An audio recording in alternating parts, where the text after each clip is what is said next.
क्या, क्यों, कैसे, इन 3 विषयों पर विचार व्यक्ति को जरूर कर लेना चाहिए। क्या कर रहे हैं, क्यों कर रहे हैं और कैसे कर रहे हैं, उसका मेथड क्या है, तरीका क्या है, पद्धति क्या है, इस पर विचार जरूर कर लेना चाहिए। हम मनुष्य लोग हैं, इसलिए मनन करना, विचार करना हमारा धर्म है। अब इसका नाम है आपके समय में गणेश उत्सव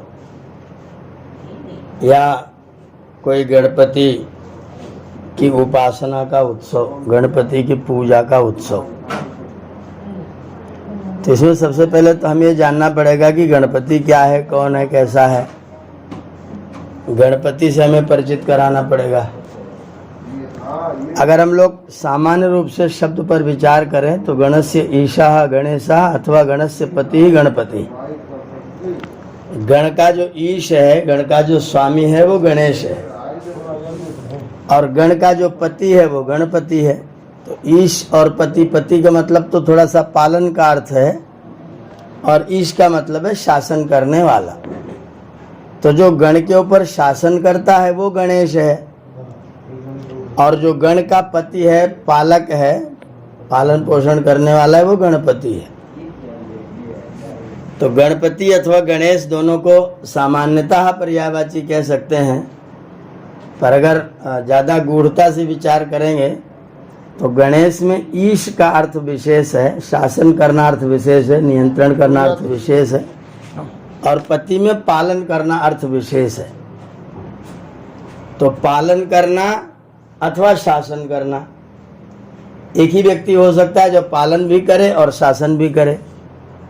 2 व्यक्ति भी हो सकते हैं जो शासन करने वाले हों और पालन करने वाले हों। पर यहाँ जैसा आज के उत्सव में प्रचलित है, जैसा सब लोग मान रहे हैं, गणपति और गणेश उन्होंने एक ही रूप में देखा हुआ है। एक ही रूप में गणपति और गणेश दोनों हैं, एक ही अर्थ में दोनों हैं। गणेश और गणपति दोनों एक ही अर्थ में हैं। उसी को ये लोग गणपति कह रहे हैं, उसी को ये लोग गणेश कह रहे हैं। अब गणेश के विषय में जो प्रचलित मत है, कि गणेश जी शिव जी के पुत्र हैं, पार्वती जी इनकी माता जी हैं, और लिखा यह गया है कि ये पार्वती जी के अयोनिज पुत्र हैं, मतलब शरीर से उत्पन्न पुत्र नहीं है। तो शरीर से उत्पन्न पुत्र न होने का मतलब 2 हो सकता है, जिसको हमने गोद ले लिया है, जिसके साथ हम पुत्रवत पालन आदि कर्म करते हैं, वो हमारा पुत्र है, वो अयोनिज पुत्र है, उसको हमने पुत्र कह लिया है। जो हमारा शरीर से उत्पन्न नहीं लेकिन फिर भी पुत्र है, तो उसके साथ हमारा पुत्रवत व्यवहार है, इसलिए वह हमारा पुत्र है। तो लेकिन जो कहानी लिखी गई, जो पुराण में कहानी लिखी गई कि पार्वती जी अपना स्नान करते समय अपने हाथ से रगड़ करके उन्होंने मैल निकाला और उस मैल से पुतला बनाया और पुतले में प्राण प्रतिष्ठित किया और गणेश जी को दरवाजे पर चौकीदार बना के बिठाल दिया। ये शिव पुराण में गणेश की उत्पत्ति की कहानी है। अगर हम इस तरह से इसका मोटा मोटा स्थूल रूप लेते हैं तो स्थूल रूप में तो कोई स्त्री के शरीर से इतना मैल निकले कि पुतला बन जाए, पुतला बन भी जाए तो प्राण प्रतिष्ठा होकर के चेतन बन जाए, चेतन व तो दरवाजे पर बैठ करके और द्वारपाल का कार्य करने लग जाए। ये सब मोटे मोटे रूप में सब कुछ एकदम असंभव और बिल्कुल निरर्थक परिकल्पना मालूम पड़ती है। अगर हम इसके गहनता में जाएं, हो सकता है कोई व्यक्ति रूपक बना करके इस बात को कह रहा हो, कोई व्यक्ति कुछ बात कहना चाह रहे हो लेकिन उसको आलंकारिक रूप में, रूपक के रूप में कह रहा हो, तो हम यहाँ पर ये विचार कर सकते हैं कि शिव जो है वो तो परमात्मा है, ईश्वर है, परमेश्वर है, परमेश्वर शिव है, और यह जो प्रकृति है वो पर्वती है। पर्वती का मतलब है पर्ववती, जिसके अंदर अनेक पर्व हैं, अनेक गांठ हैं, अनेक जोड़ हैं, अनेक संधियां हैं, उसे बोलते हैं पार्वती। तो जिसमें अनेक ग्रंथियां होती हैं, अनेक जोड़ होते हैं, उसे हम पर्वती कहते हैं। तो पर्वती तो हो गई प्रकृति। प्रकृति और शिव से अयोनिज पुत्र के रूप में गणेश उत्पन्न हुआ, गण का ईश उत्पन्न हुआ, गण का शासक उत्पन्न हुआ।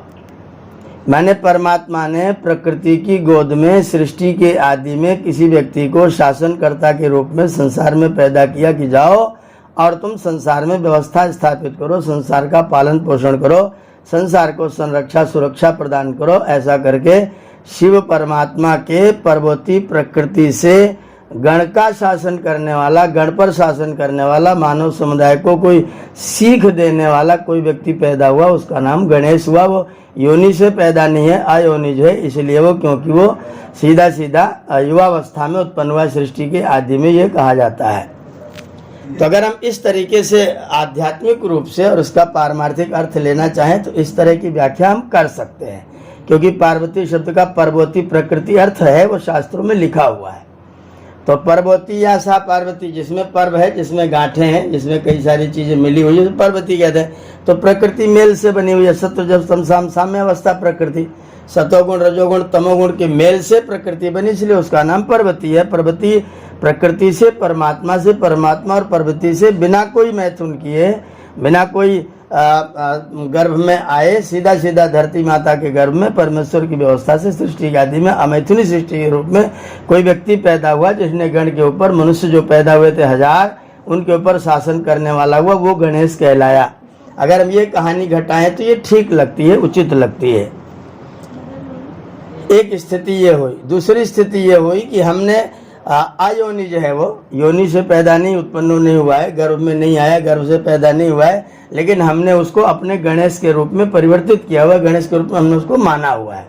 वो गणेश कौन है? तो गण का ईश है, गण का स्वामी है, सारा जन समुदाय जितना पैदा हुआ उसका जो ईश है, परमात्मा है, उसका नाम गणेश है। वो ईश्वर गणेश है, स्वयं गणेश है।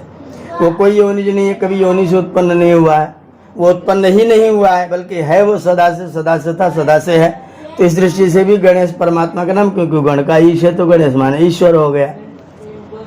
तो अगर हम इस तरह सोचे कि गणेश माने ईश्वर है तो भी ठीक है, वैदिक है, कोई संकट नहीं है। और अगर शिव परमात्मा है और पार्वती प्रकृति के संयोग से अमैथुनी सृष्टि के रूप में कोई गणेश नाम का व्यक्ति पैदा हो रहा है, जो सृष्टि की व्यवस्था को, जितनों को संचालित कर रहा है, जितने मनुष्य प्राणी जो गण हो गए उनके ऊपर शासक के रूप में जो बैठा है वो गणेश हो गया, ऐसा अर्थ भी हम लोग घटाएं तो ठीक है, इसमें कोई बाधा नहीं, इसमें कोई संकट नहीं। संकट तब आता है जब हम गणेश को शिव नाम के व्यक्ति का, पार्वती नाम की स्त्री का पुत्र मानते हैं और ये कहते हैं कि वो योनि से नहीं पैदा हुआ, संयोग से नहीं पैदा हुआ, बल्कि अयोनिज पुत्र है और उसका नाम गणेश है। और फिर उसकी उत्पत्ति दिखाते दिखाते कह दिया कि वो पार्वती के मैल से पैदा हुआ है।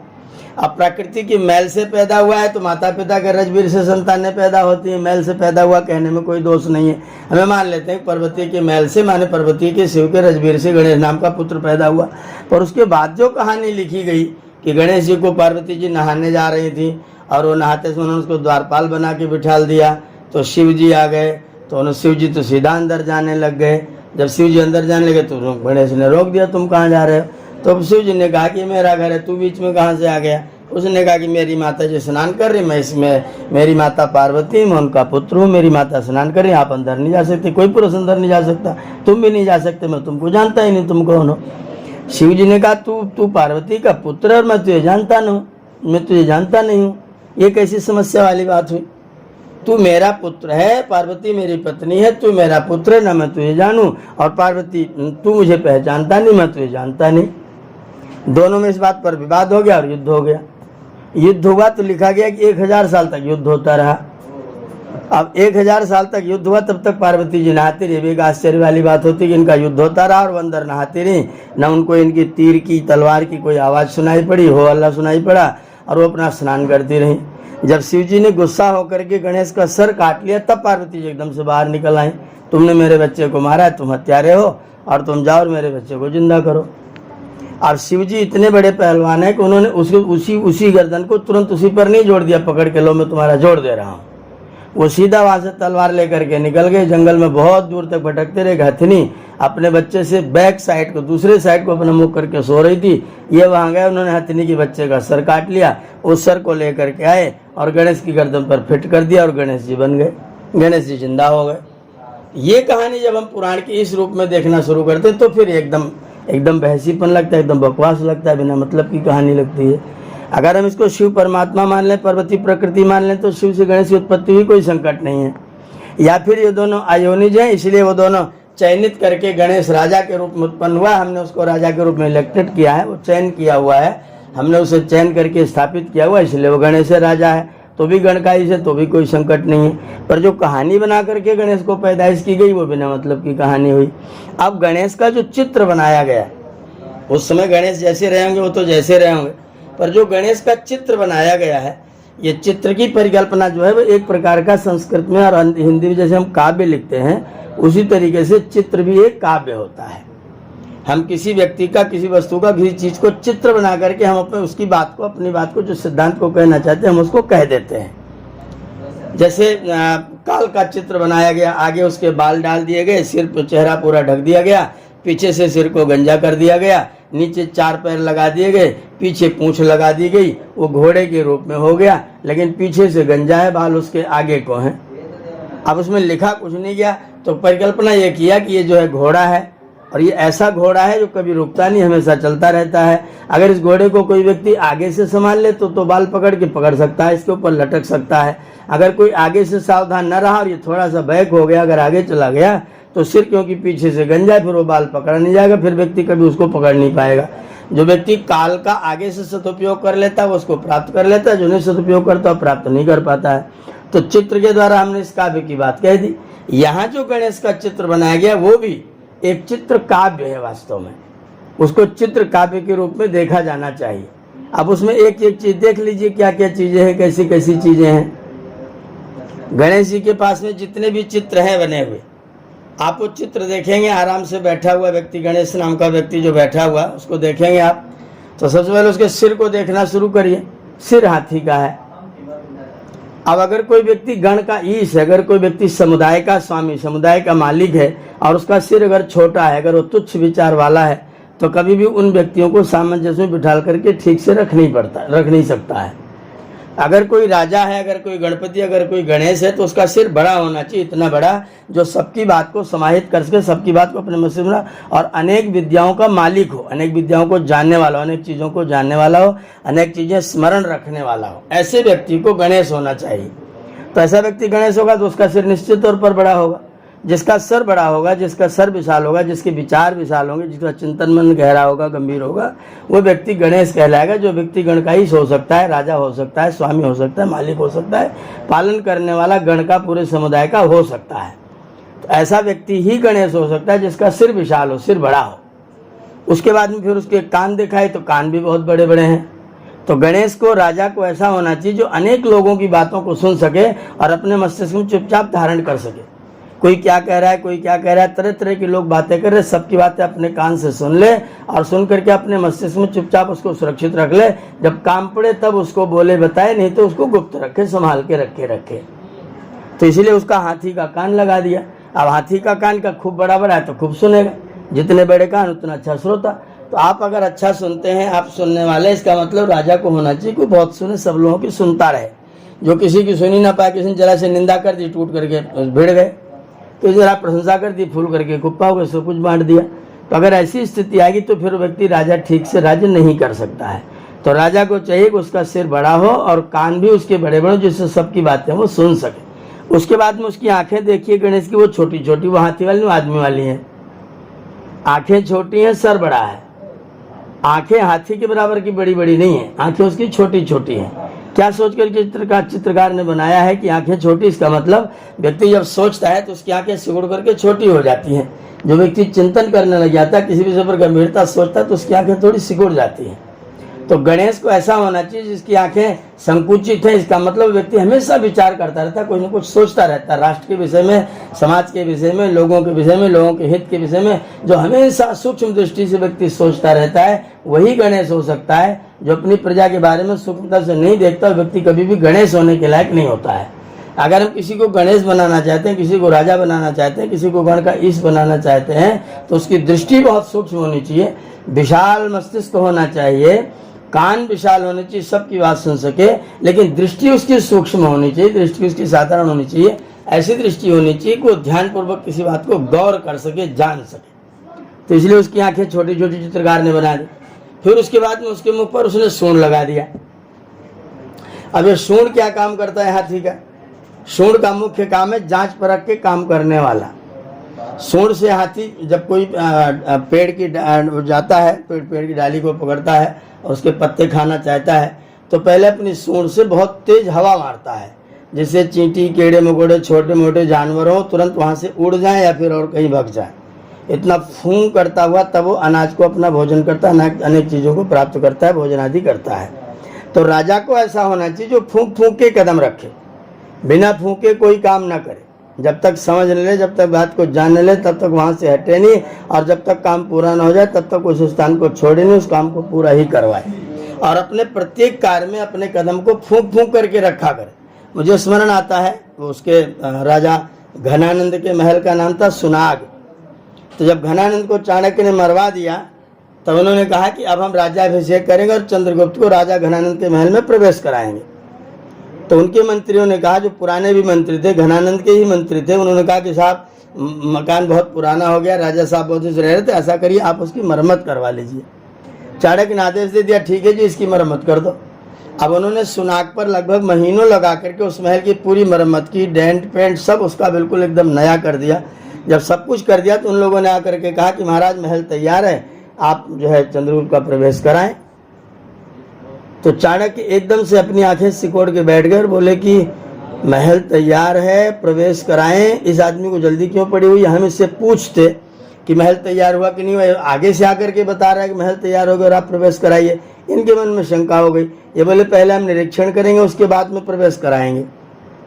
ये वहां महल में गए, थोड़ी दूर इधर उधर चारों तरफ घूम टहल के देखते रहे, उसके बाद बाहर निकले और बाहर निकल के मंत्रियों से बोले महल को आग लगा दो।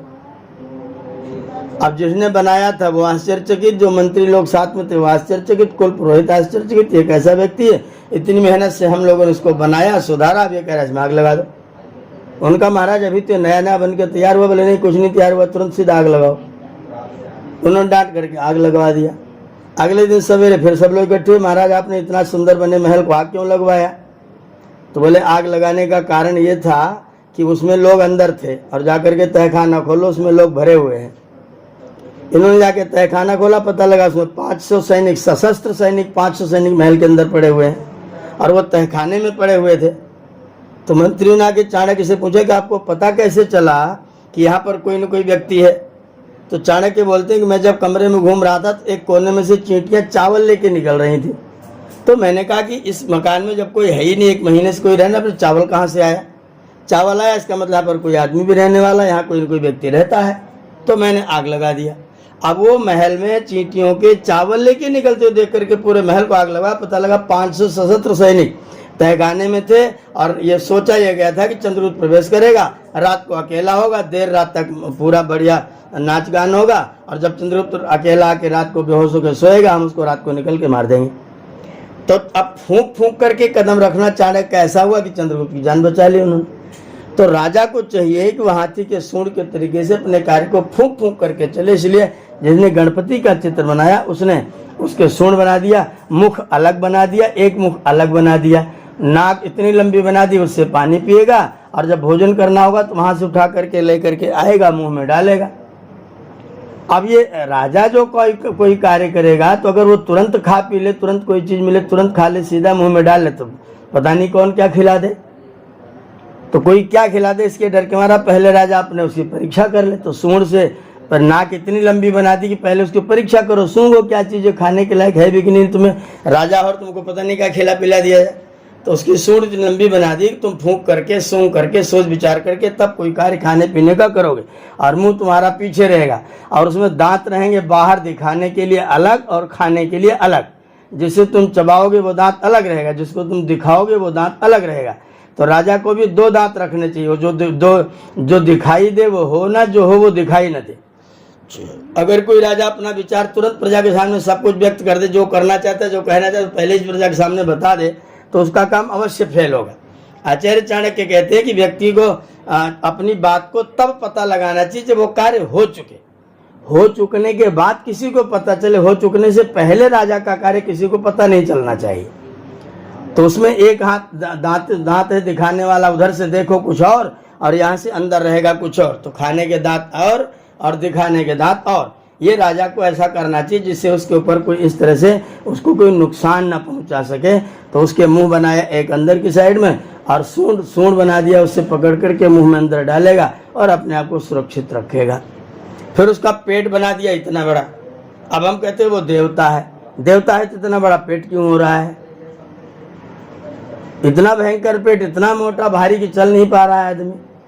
और उसके बाद उस पेट को बना करके रख दिया। उद्देश्य क्या था चित्रकार का, बनाने वाले का, कि राजा का पेट छोटा नहीं होना चाहिए।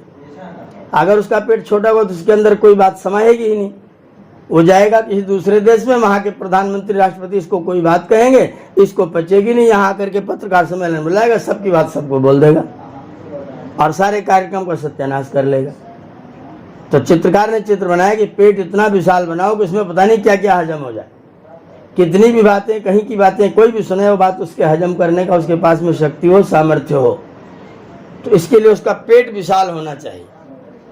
उसके हाथ में मोदक रहना चाहिए, शंख रहना चाहिए, चक्र रहना चाहिए, गणासा रहना चाहिए। शंख रहेगा अपनी आवाज सुनाने के लिए, गणासा रहेगा दंडित करने के लिए, मोदक रहेगा प्रजा को प्रसन्न करने के लिए। जो भी प्रजा उसके पास आएगी उसको अपने हाथों से, अपनी क्रियाओं से, अपनी क्रियाशील उस व्यक्ति को, अपनी प्रजा को प्रसन्न करेगा और प्रजा उसको अपने लिए मोदक मानेगी। इसलिए उनके हाथ में कोई बर्फी पेड़ा नहीं रखा गया, सीधा सीधा मोदक रखा गया। मोदक माने केवल लड्डू नहीं, मोदक माने ये न मोदते जना, जिसके द्वारा कोई व्यक्ति प्रसन्न होता है, जिसको आनंद आता है, खुशी मिलती है, उसे कहते हैं मोदक। तो राजा अपने पास में सदा मोदक रखे, अर्थात प्रजा को संतुष्ट करने का काम, प्रजा को संतुष्ट करने की व्यवस्था राजा हमेशा सोचता रहे, इसलिए उसके हाथ में मोदक रहना चाहिए। अब जनेऊ रहेगा, धोती पहने हुए रहेंगे, कमर रहेगी, उसके पास में जब उनके जो वाहन रहेगा वो चूहा रहेगा। अब गणेश का, जिसका हाथी का सिर है, मनुष्य का शरीर है, उसको सीधा आप किसी चूहे पर बिठा देंगे तो क्या होगा? उसकी तो हालत खराब हो जाएगी। लेकिन वाहन यहाँ चूहा बनाया गया, वाहन चूहा है। वाहन का मतलब ढोने वाला, ले जाने वाला। किसको ले जाने वाला? व्यक्ति को ले जाने वाला, इसकी वस्तु को ले जाने वाला। जो चूहा होता है वो व्यक्ति को नहीं लेता, व्यक्ति की वस्तु को ले जाता है। चूहा क्या करता है? बिना काम के कुतरता रहता है, उसको कोई काम ना हो, उसका दांत बड़ा हो जाता है, इसलिए वो कागज मिलेगा तो कागज काटता रहेगा। चप्पल, जूता, दरवाजा, लकड़ी का पूरा वो बेड खोद करके, काट करके अंदर घुस जाएगा चूहा। उसका कुतरना, उसका काटते रहना, बिना काम के भी काटते रहना, कुछ उद्देश्य ना हो तो भी काटते रहना, ये उसका स्वभाव है। वो स्वभाव से वो काटेगा, किसी चीज को नष्ट करेगा, खुदर बिदर बना देगा, छोटा कर देगा। तो चित्रकार ने कहा कि ऐसे जो लोग दुनिया में रहते हैं, संसार में रहते हैं, जो काट पीट करने वाले हैं, जो हमेशा कुछ न कुछ दोष निकालते रहते हैं, इस नाम से बुलाया, जाति वाला नाम भी लो, 3 लोग हैं, कैसे बात सुधरेगी? अब उसका नाम लो तो उसका पूरा नाम लो, मतलब आप कुछ भी कहो तो उसको कुछ न कुछ काटने वाले लोग मिलेंगे। वो केजरीवाल है, राहुल गांधी, अखिलेश यादव हैं, वो ऐसे लोग। आप कुछ भी करो, अच्छा करो तो, बुरा करो तो, खराब करो तो, उनको कुछ भी कोई मतलब, उनको खाली खाली कुछ न कुछ विरोध में बोलना है। उनको, उनका काम है कुतरना, वो कुछ न कुछ कुतरते रहेंगे। तो जो कुतरने वाले लोग हैं, व्यक्ति हैं, उनको राजा को चाहिए कि वो उनको सीधा, उनको अपना वाहन बना ले, उनके ऊपर चढ़ बैठे, उनके ऊपर हमेशा सवारी करता रहे। वो कभी स्वतंत्र ना होने पाए, वो कभी अपने विचार प्रजा में न फैलाने पाए, कभी व्यक्ति वो अपनी चीज को जाकर के कहीं प्रचारित न कर पाए, राजा के खिलाफ कोई षड्यंत्र न फैला पाए। इसलिए उनको, राजा को जो उनको वाहन बना करके हमेशा अपने पास रखे और दबा के रखे, को अकेले कहीं जाए न, जब जाए तो मालिक साथ में रहे। तो हमने गणेश का वाहन चूहे को बना लिया।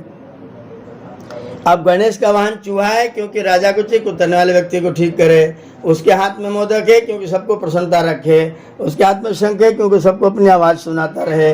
उसके हाथ में गणसा है, गणासा है, अस्त्र है, जिससे दुष्टों को दंड भी देता रहे। और उसके बाद में उसके पास में ये साधन भी रहना चाहिए कि वो प्रजा का पालन पोषण भी करता रहे और सबको मुदित भी करता रहे। उसके हाथ में मोदक भी बना रहे। सूंड इसलिए रखी कि फूंक फाक करके अपने काम को क्या करे। आंखें छोटी हैं, सोच विचार के काम करे। सिर बड़ा है कि बहुत बड़े मस्तिष्क वाला, बहुत बड़ी चीज, बड़ी बड़ी सोच रखने वाला राजा को होना चाहिए। इन गुणों वाला अगर कोई व्यक्ति होगा तो हम उसको गणेश कहेंगे और वो राजा होगा। और हमारे घर में कभी भी कोई भी कार्यक्रम होगा तो सर्वप्रथम गणेश की पूजा होगी। अब कौन से गणेश की पूजा होगी? तो नंबर 1 तो सर्वप्रथम परमात्मा की पूजा होना चाहिए, जो सबका ही से सार्वजनिक लोगों का स्वामी है। और उसकी पूजा हो जाए तो उसके बाद में फिर जो गणेश है उसकी पूजा होनी चाहिए। जो हमारा राजा है उसकी पूजा होनी चाहिए, हमारे राजा का सम्मान होना चाहिए, क्योंकि उसकी राज व्यवस्था में रह करके हम लोग आनंद से रहते हैं। तो अगर पूजा गणेश की होनी चाहिए, इसका मतलब ईश्वर की होनी चाहिए और हमारे राष्ट्र के राजा की अग्र पूजा होनी चाहिए। तो गणेश की पूजा करके फिर हम अपने कार्यों को प्रारंभ करेंगे। ये तो इसका वैदिक स्वरूप, ये तो इसका ठीक ठीक स्वरूप है। आप इसको करेंगे, इसको मानेंगे तो आप इसकी सुरक्षा करिए, संरक्षा करिए, उससे अपने कार्य बनाइए, अपने कार्यों को सिद्ध करिए। और उसके बाद में जो परम पिता परमात्मा जो सब गणों का ईश है, स्वामी मालिक महाराज है, प्रियाणाम तो प्रियपतिम, निधि नाम तो निधिपतिम और गणा नाम तो गणपतिम, जो गणों का स्वामी है, जो निधियों का स्वामी है, जो व्रतों का स्वामी है, ऐसा परमात्मा हमारे लिए आनंद देने वाला हो, हम उसकी उपासना करने वाले हों, वो हमारा गणपति, उस गणेश की पूजा अपने प्रत्येक कार्य में सर्वप्रथम करनी चाहिए। ये बात हम लोगों ने कही और ये बात माननीय है, स्वीकरणीय है। जो गणेश, वास्तविक गणेश, जिसके रूप स्वरूप को हम जानते हैं कि वो गणेश परमात्मा है अथवा गणेश राजा है, हमारे द्वारा सिलेक्शन किया, हमारे द्वारा इलेक्शन किया, हमने उसको राजा बनाया और वो हमारी रक्षा करता है। तो इनमें से दोनों अर्थों को, गणेश माने परमात्मा, गणेश माने राजा, अगर हम दोनों अर्थों को लेते हैं तो हम उसका सदुपयोग कर पाते हैं। अगर इन दोनों अर्थों को नहीं लेते, कोई अन्य अर्थ लेते हैं, तो फिर हम उसका सदुपयोग नहीं कर पाते हैं। और पूजा के नाम पर हमारे यहाँ पूरे हिंदू समाज में पूजा के नाम पर 4 से 10 वस्तुएं हैं।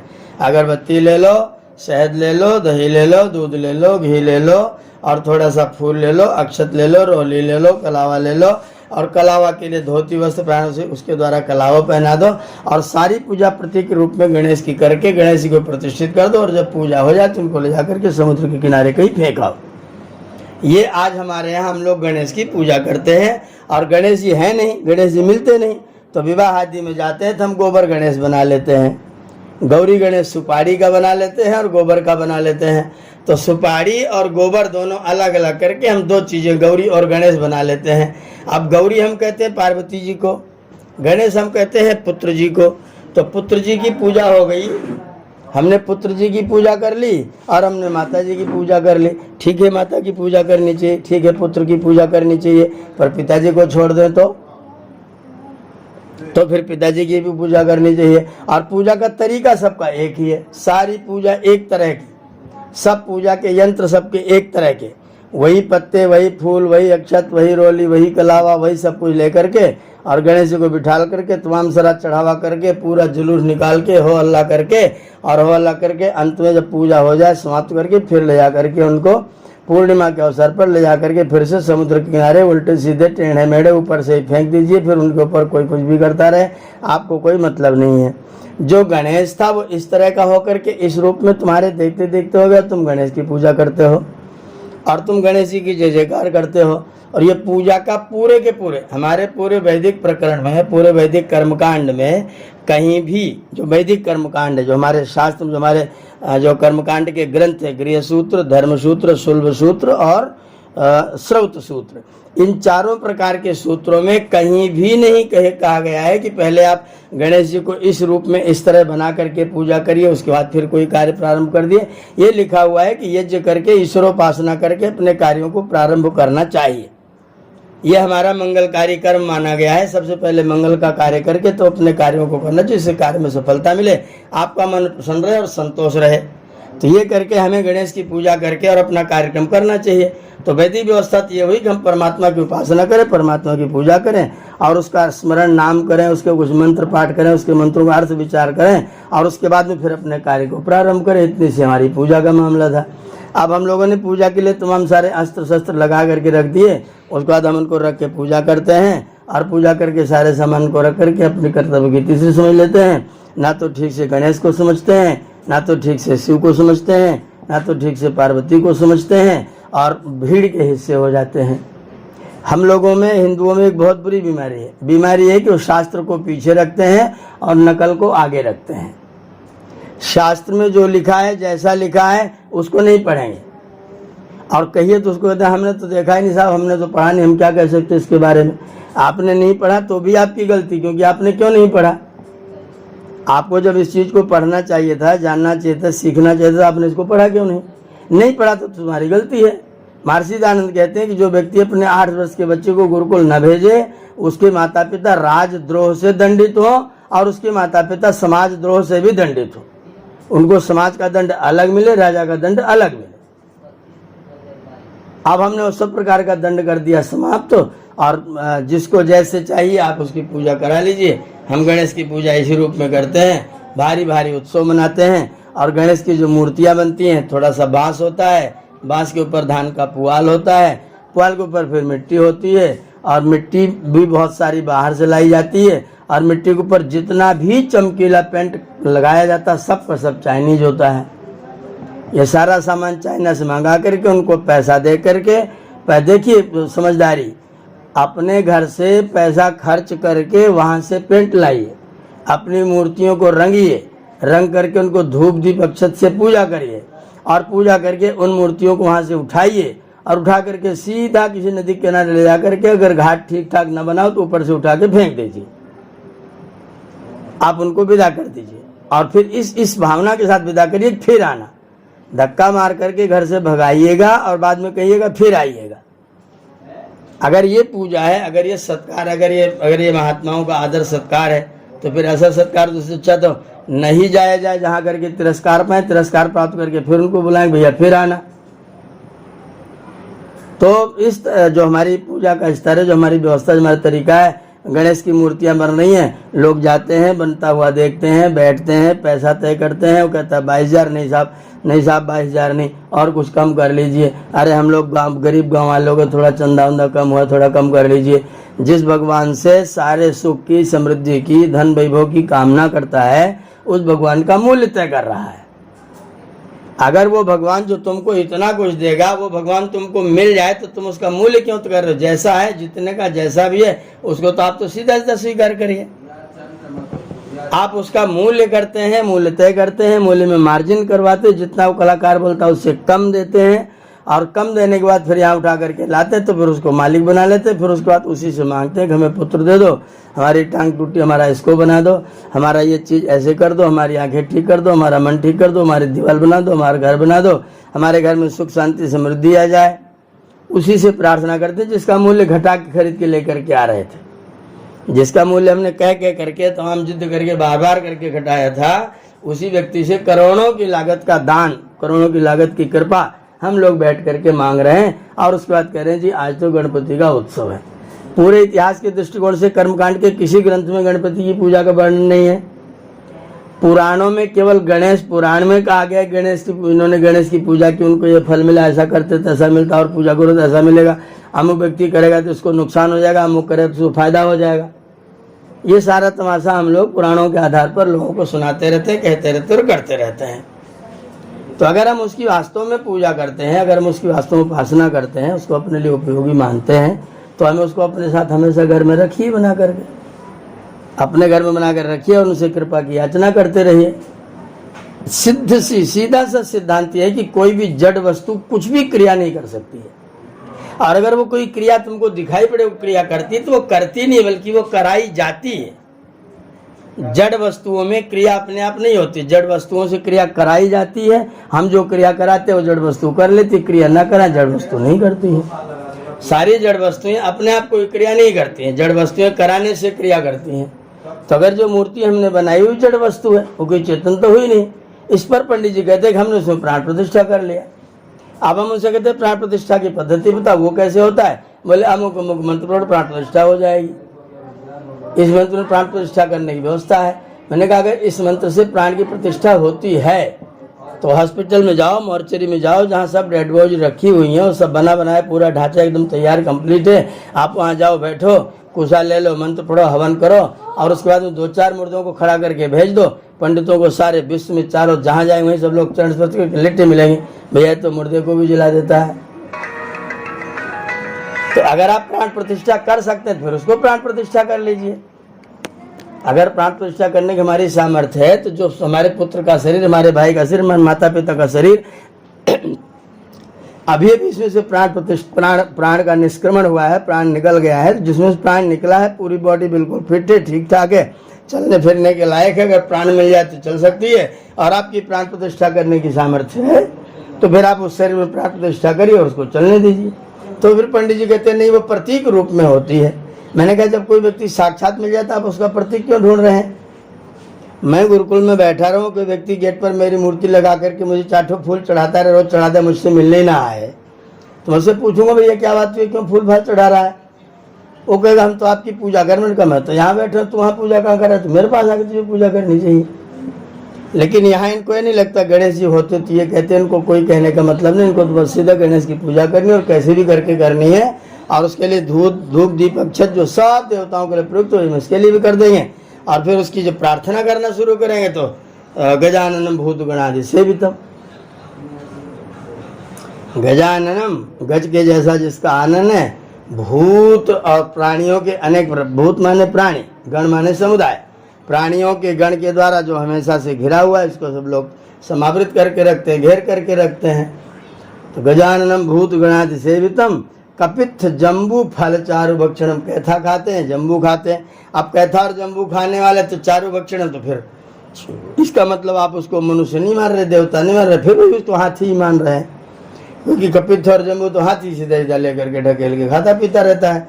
तो आपने फिर भी गणेश को चेतन देवता के रूप में परिकल्पित नहीं किया, आपने उसको चेतन देवता नहीं माना, ईश्वर नहीं माना, परमात्मा नहीं माना, गण का वास्तविक ईश नहीं माना, आपने उसको फिर से हाथी माना और हाथी का धतूरा खिला दिया, उसको वहीं पत्ती खिला दिया, कोई और पत्ती खिला दिया। अगर उसके शरीर में कोई रोग है तो हमसे कोई मतलब नहीं, हमने तो उसको छोड़ दिया, हमने उसको साथ नहीं लिया। तो जिसको हम रखते हैं, जिसको हम पालते हैं, जिसको हम पोसते हैं, मैंने पहले कहा था कि सबसे पहले सोचिए कि मैं क्या कर रहा हूँ, मैं जो कर रहा हूँ वो किसी तरीके से कहीं किसी कारण से उपयोगी है कि नहीं उपयोगी है। अगर वो नहीं उपयोगी है, अगर वो नहीं लाभदायक, अगर वो वहाँ रह करके भी कुछ ऐसा सुख प्रतीत नहीं हो रहा है, उससे कुछ आनंद नहीं आ रहा है, तो फिर वस्तु के होने का ना होने का फिर कोई परिणाम नहीं होता है। तो मैं क्या कर रहा हूँ, मैं यदि गणपति की पूजा कर रहा हूँ, पहले उसे पूछे गणपति है कहाँ, पहले उसे मिला दो मैं भी पूज लूँ। जो गणपति है उसे मिला दो मैं भी पूज लूँ। एक आदमी गया वहाँ मंदिर में देखने के लिए, तो लाइन में पीछे खड़ा था, पीछे 150 व्यक्ति खड़े थे। पुजारी जी बार बार सबको आगे ढकेल रहे थे, सबकी तरफ ध्यान से देख रहे थे, कौन 4 पैसा पकड़ाएगा तब हम उसको इधर से खींच के आगे से ले जाएंगे। ये व्यवस्था पुजारी जी वहाँ पर कर रहे थे। जो व्यक्ति उनको एक बार नोट दिखा दे, उस नोट को देखते तुरंत उसका हाथ पकड़ेंगे और उसको कुछ बहाना मार करके उसे सीधा उस तरफ ले जाएंगे जहाँ उनका पूरा कैंप है। तो वो ले करके पुजारी जी अपना घूम टहल रहे थे, देख रहे थे कोई व्यक्ति ऐसा मिले जिसके पास कुछ हो, जिसको हम दिखा सके। तो एक व्यक्ति नवयुवक था, मिल गया। उन्होंने कहा कि तुम गणपति के दर्शन करना चाहते हो? बोले बिल्कुल करना चाहते हैं। बोले चलो हमारे साथ। बोले कैसे, क्या करोगे? बोले चलो हम दिखला देते। कैसे दिखाओगे, क्यों दिखाओगे? बोले कुछ नहीं, केवल 500 रुपया खर्च होगा, 500 रुपये आपको दक्षिणा चढ़ानी पड़ेगी और हम गणपति का दर्शन आपको करा देंगे।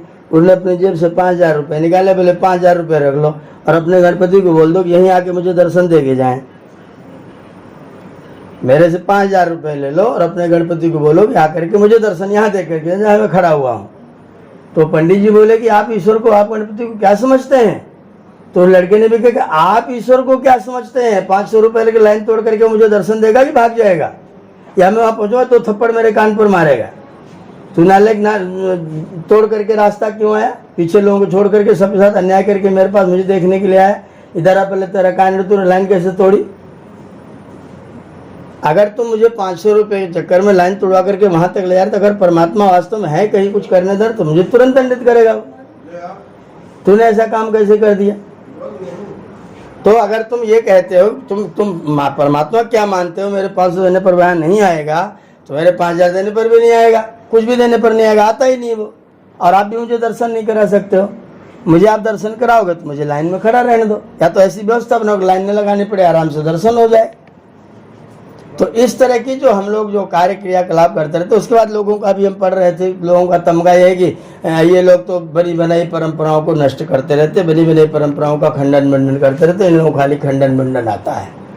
अब इनसे कोई पूछे कि बनी बनाई परंपराएं कितने दिन की हैं? गणेश की पूजा के उत्सव का वेद से लेकर के शास्त्र तक कोई प्रयोजन बताओ, कोई ऐसा त्योहार बताओ जहां उन्होंने कहा कि यहाँ पर इसकी पूजा होनी चाहिए और यहाँ पूजा होने की उपयोगिता है। किसी की हम पूजा कर रहे हैं तो उसकी पूजा करने के बाद उसका हमको लाभ क्या मिलने वाला है, हम उससे समाज का क्या हित करने वाले हैं, आप वो किसी को बताएंगे नहीं और आप उसकी पूजा करेंगे, उससे समाज का हित होता है कि नहीं होता, आपको कोई लेना देना नहीं है। तो जो इस तरह की प्रक्रियाएं बिना क्या क्यों कैसे कुछ भी सोचे विचारे हम लोग कर रहे हैं, वो पूजा के नाम पर वास्तव में पूजा नहीं है। भगवान गणेश का जो वास्तविक रूप है वो है भगवान परमात्मा है, क्योंकि हम सब उसके गण हैं। जितने संसार में प्राणी हैं वो सब अलग अलग गणों में है। कोई पशु गण है, कोई वृक्ष गण है, कोई औषधि गण है, कोई ब्राह्मण गण है, कोई क्षत्रिय गण है, तो जितने भी गण हैं इस संसार में बनाए हुए, सारे के सारे गणों का अगर कोई मालिक है, देखने वाला है, कर्ता धर्ता विधर्ता संघर्ता है, तो उसका नाम है परमपिता परमात्मा।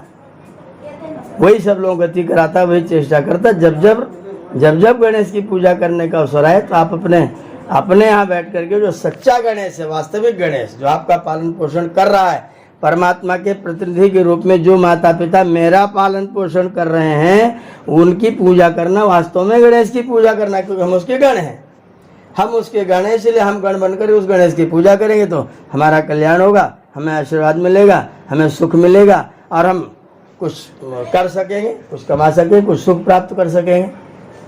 जो गण का मालिक है उसकी सेवा करें, उसकी उपासना करें, निश्चित तौर पर हमारे गणपति तो आएगा, हमारे अंदर ऐश्वर्य तो आएगा, हमारे पास शुभ भावनाएं आएंगी। और कुछ नहीं होगा तो हम कम से कम सकारात्मक बनेंगे, तो हमारा शरीर स्वस्थ रहेगा, हम प्रसन्नतापूर्वक अपने जीवन को व्यतीत करते रहेंगे। और हम क्या कर रहे हैं जब हमको पता ही नहीं है, गणपति कौन है, क्या है, हमको मालूम नहीं है, क्या करता है, हम कैसे पूजा करते हैं, हमारी पूजा करने की पद्धति क्या है, वो पूजा पद्धति सबकी एक जैसी है। गणेश जी को लेकर के सारे, अभी हम राजस्थान में थे तो सारा गांव का गांव गणेश जी को एक ट्रैक्टर ट्रॉली पर बिठाल रखा है, ऊपर से 4 भूत प्रेत नशा करके उनके आगे पीछे नाचते हुए जा रहे हैं, पीछे से सज्जन उनका दर्शन कर रहे हैं, दरवाजा खोल करके लो भाई भगवान शिव साक्षात दर्शन करने आपके हाथ पर आए हुए हैं। और जिनके घर पर साक्षात शिव स्वयं गए हुए हैं, बिना किसी की सहायता किए अपने आप उस घर पहुंचे हुए हैं, उस व्यक्ति को हम गरीब मानते, वहाँ गणपति के आगमन की बात नहीं करते हैं।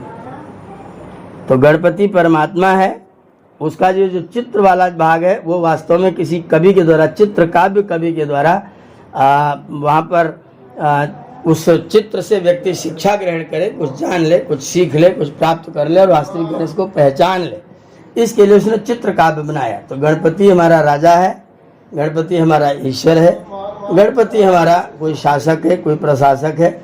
वो शासक प्रशासक जिस तरह की क्रियाओं को करता है, उनको जान करके, उनकी व्यवस्था में रह करके, उनकी व्यवस्था में रहते हुए और पालन करने से जो हमारा लक्ष्य है, जो हमारा वास्तव में गणपति पूजन है, वो हमारा पूजन समर्थ होता है।